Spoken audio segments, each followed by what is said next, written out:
Dear student, welcome to Oxford Malwa Academy. आज हम class 11th subject account में chapter 14 financial statement के बारे में पढ़ेंगे। फाइनेंशियल स्टेटमेंट क्या है, ठीक है, इसका मीनिंग क्या है। At the end of the year with a view to ascertain the trading result of the period and also the final position on that particular day. The set of accounts which are prepared are known as final account।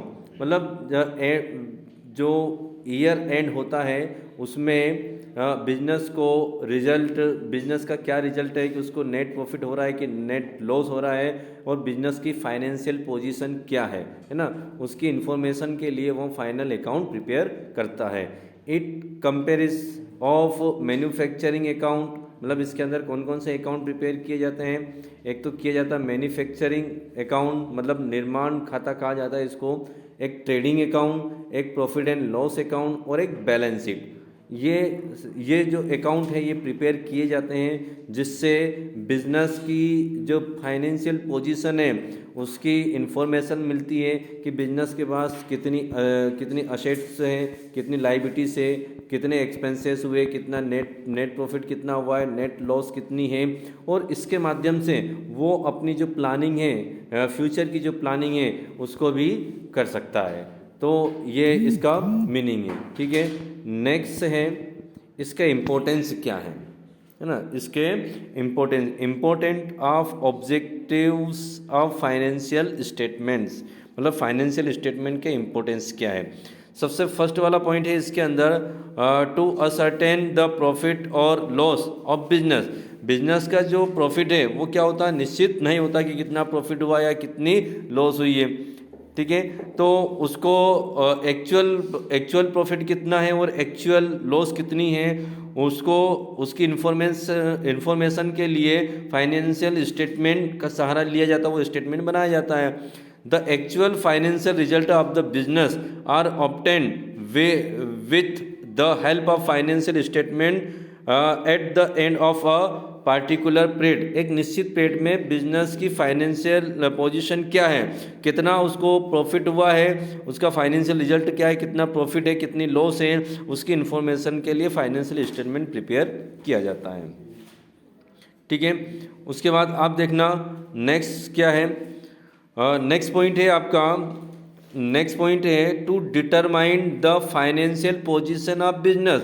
मतलब जो इसका ये भी उद्देश्य है या इसका importance है फाइनेंशियल स्टेटमेंट का कि ये निर्धारित करता है कि बिजनेस की फाइनेंशियल पोजीशन कितनी है, मतलब उसकी पोजीशन अच्छी है या पोजीशन खराब है, ठीक है।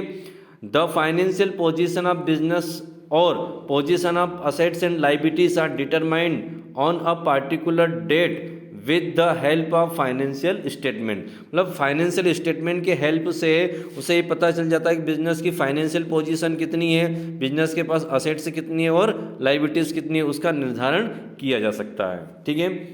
नेक्स्ट क्या है, कंपेरेटिव स्टडी।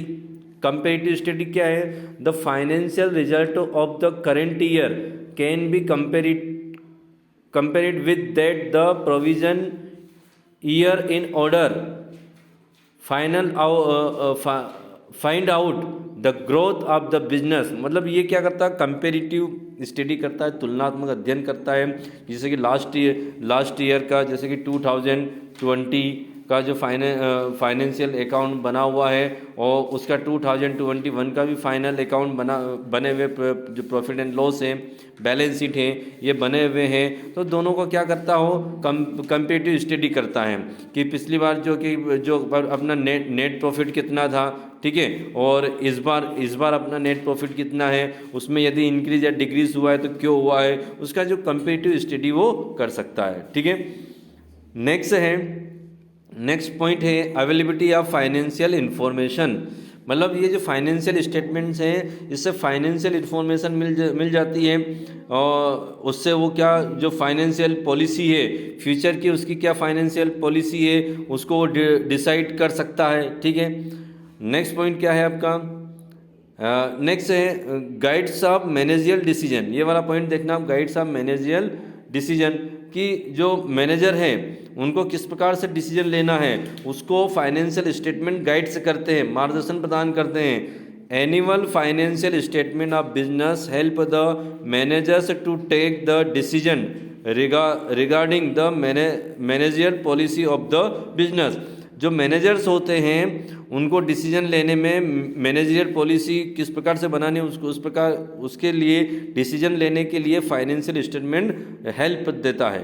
ठीक है, उसके बाद है बेनिफिट इन्वेस्टर्स। इन्वेस्टर को भी बेनिफिट मिलता है क्योंकि उसको इन्वेस्टर को बिजनेस की फाइनेंशियल पोजीशन के बारे में इंफॉर्मेशन मिल जाती है, फिर उसको एक डिसीजन ले सकता है कि मैं बिजनेस के अंदर इन्वेस्टमेंट इस बिजनेस में इन्वेस्टमेंट करूं या नहीं करूं। ठीक है, उसके बाद है helpful in deciding future policy, मतलब फ्यूचर में कौन सी पॉलिसी बनानी है, कैसी पॉलिसी बनानी है, तो उसके लिए भी फाइनेंशियल स्टेटमेंट क्या होता है, हेल्पफुल होता है ना। Knowledge of profit earning capacity of business की बिजनेस की जो प्रॉफिट अर्न करने की कैपेसिटी कितनी है उसके बारे में भी ये इन्फॉर्मेशन देता है। तो इस प्रकार से आप इसमें से कोई भी 5 या 6 पॉइंट लर्न कर लेना है ना। फर्स्ट वाला पॉइंट क्या हो गया आपका, टू असर्टेन द प्रॉफिट और लॉस बिजनेस। नेक्स्ट पॉइंट क्या हो गया आपका, टू डिटरमाइन द फाइनेंशियल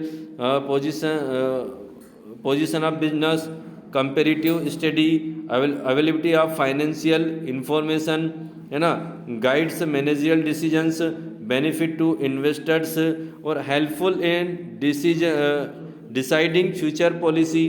ठीक है, knowledge of profit earning capacity of business है ना। इसमें से कोई 5 या 6 पॉइंट आप लर्न कर लेना। ठीक है, ओके, थैंक यू।